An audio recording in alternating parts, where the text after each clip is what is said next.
Welcome to my YouTube channel में सभी विद्यार्थियों का हार्दिक स्वागत है।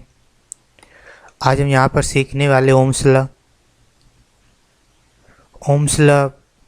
के एडवांटेज एंड इसकी प्रॉपर्टी आज हम सब यहाँ पर देखेंगे। तो ओम्स लॉ में देखते हैं कि ओम्स लॉ का जो सर्किट डायग्राम होता है ये कैसा होता है। तो ये ओम्स लॉ का ये सर्किट डायग्राम होता है जहाँ पर एक ये रेजिस्टेंस होगा।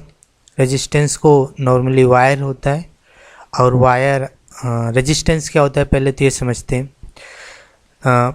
जो करंट के फ्लो को अपोज करता है इस कॉल्ड रेजिस्टेंस। ठीक है, करंट के फ्लो को अपोज करता है, यहाँ पर ध्यान देना, अपोज करता है, not a support, right. But कभी कभी अपोज भी एक सपोर्ट का काम करता है। तो यहाँ पर जो रेजिस्टेंस है वो करंट को फ्लो होने से रोकता है, उसका अपोज करता है, राइट। और यहाँ पर देखेंगे कि जो ओम्स लॉ में जो टेम्परेचर होता है इसका एक बहुत बड़ा ही रोल होता है कि इसकी जो प्रॉपर्टी होती है, कोई भी वायर है, रेजिस्टेंस है, वो एक फिक्स कांस्टेंट टेम्परेचर पर ही उसकी प्रॉपर्टी देख सकते हैं। डिफरेंट टेम्परेचर पर उसकी प्रॉपर्टी अलग अलग देखने को मिलती है। इसलिए यहाँ पर जो हम स्टडी करते हैं ओम्स लॉ, वहाँ पे ये खास बात ध्यान देने योग्य होती है कि temperature should be constant.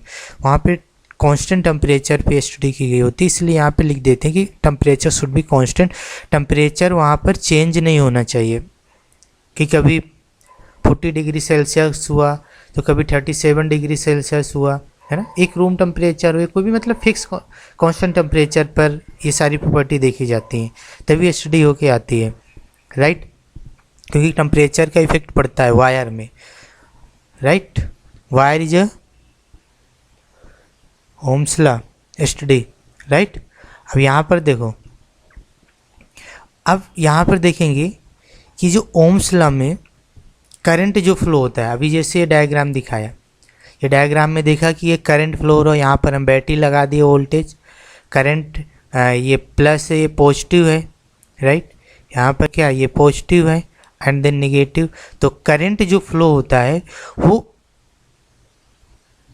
High potential से लो पोटेंशियल की ओर फ्लो होता है, ये बात ध्यान देना योग्य है। Current is a flow high potential to low potential, right. And voltage जो बोले पोटेंशियल लो से हाई की ओर, तो इसका अपोजिट चलता है। बट तुम्हें यहाँ पे ये ध्यान देना है जो प्लस से है यहाँ से करंट की डायरेक्शन होती है, प्लस से माइनस की ओर, हायर टू लो, ठीक है। तो अब हम यहाँ पे इसका देखें कि जो करंट होता है वो डायरेक्टली प्रोपोर्शनल होता है वोल्टेज के। क्या मतलब कि अगर हम करंट को इंक्रीज कर रहे हैं तो हमारा वोल्टेज भी बढ़ेगा। अगर सर ये तो आम बात होती है कि करंट को बढ़ाने पे वोल्टेज भी बढ़ता है, लेकिन कहीं कहीं पर करंट और वोल्टेज एक दूसरे के अपोजिट भी होते हैं। वो डिपेंड करता है कनेक्शन ऑफ सर्किट। जैसे घरों पे जो सर्किट कनेक्शन होता है वो पैरेलल कनेक्शन होता है घरों पे, राइट। इसीलिए वहाँ पर जो करंट का जो फ्लो है, वोल्टेज मतलब वहाँ पे इक्वल है हर जगह। इसीलिए तो बल्ब कहीं भी लगा हो इक्वल होता है, हर जगह का सेम करंट वोल्टेज पहुँचता है सारे बल्ब।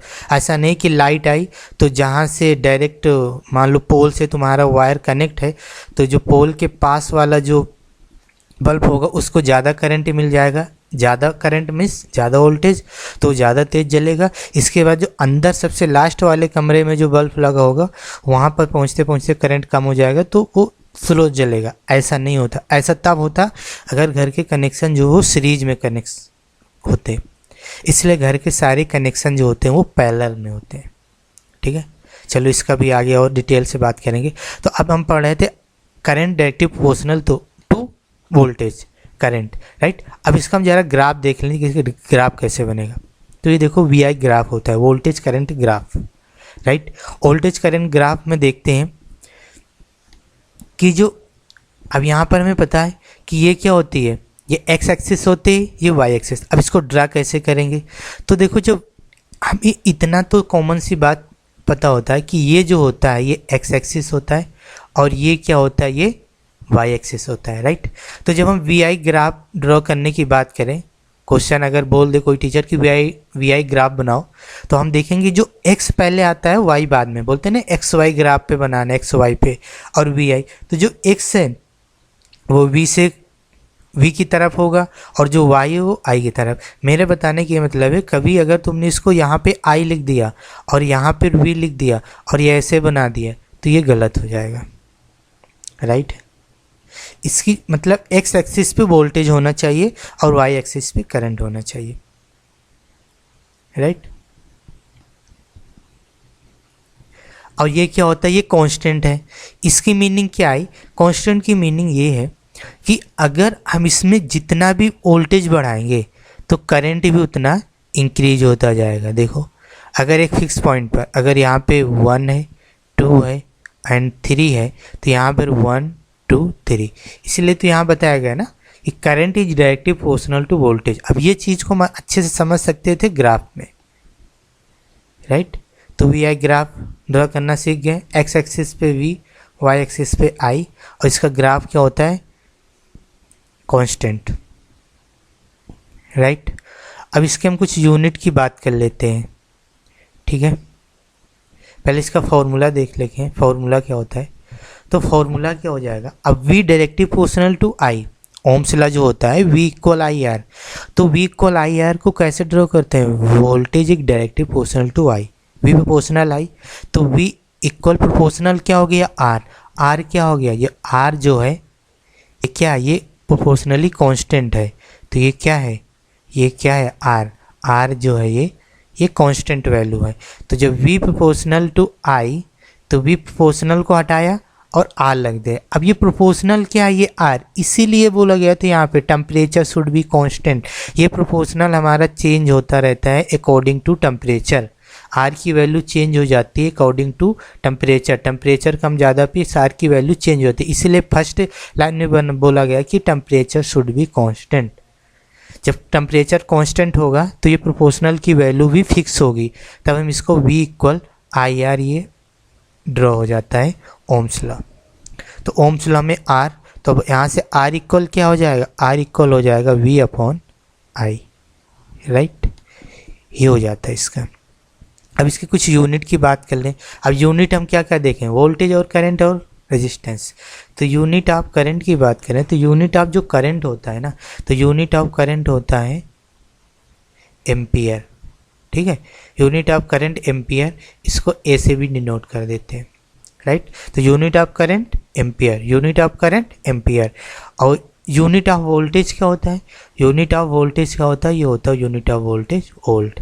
और वोल्ट को मैं शॉर्टकट में वी से भी नोट, जैसे 10 वोल्ट की बैटरी है 10 भी लिखा रहेगा, 50 वोल्ट की बैटरी 50 भी लिखा रहेगा, volt. Unit of voltage volt, unit of current ampere, ठीक है। अब बात करेंगे यूनिट ऑफ रेजिस्टेंस। तो यूनिट ऑफ रेजिस्टेंस वही जो प्रोपोर्शनल आया था, तो यूनिट ऑफ रेजिस्टेंस क्या होगा, यूनिट ऑफ रेजिस्टेंस ओम, ठीक है। इसका सिंबल देखो, इसका सिंबल कुछ ऐसा बनता है, ये होता है unit of resistance. Unit of resistance का सिंबल बनाए तो इसका ये कुछ ऐसा सिंबल होता है, जैसे बोल दिया 5 ओम रेजिस्टेंस, 2 ओम रेजिस्टेंस, तो ये इतना ये ऐसे लिख देता है 5 ओम रेजिस्टेंस, राइट। तो ये कुछ बातें थी, इनको एक बार और देख लेते हैं। सबसे पहले मैंने देखा ओम्स लॉ। ओम्स लॉ में क्या देखा कि ओम्स लॉ में जो है टेम्परेचर शुड भी कांस्टेंट होना चाहिए। इसके बाद हमने देखा कि इसका ग्राफ कैसा है, वी आई ग्राफ, ये देखा एक्स एक्सिस वाई बिल्कुल स्मूथली कांस्टेंट बनता है। फिर इसके बाद देखा ये कैसे कैसे प्रोपोर्शनल, अब ग्राफ से समझ में आ रहा है कि जितना वी बढ़ रहा है उतना आई बढ़ रहा है, मीन्स इसको हम लिख सकते हैं कि proportional to voltage, current directly proportional to voltage. अब इसका सर्किट डायग्राम देख लिया। सर्किट डायग्राम कुछ ऐसा होता है कि एक रेजिस्टेंस है, उस पर ये बैटरी रख दिया, current high to low flow हो रही है। इसके बाद इसका यूनिट देख लिया, यूनिट ऑफ करंट एम्पियर होती है, यूनिट ऑफ वोल्टेज वोल्ट होता है, एंड यूनिट ऑफ रेजिस्टेंस ये होता है। अब इसके कुछ सिंबल हो गए। थैंक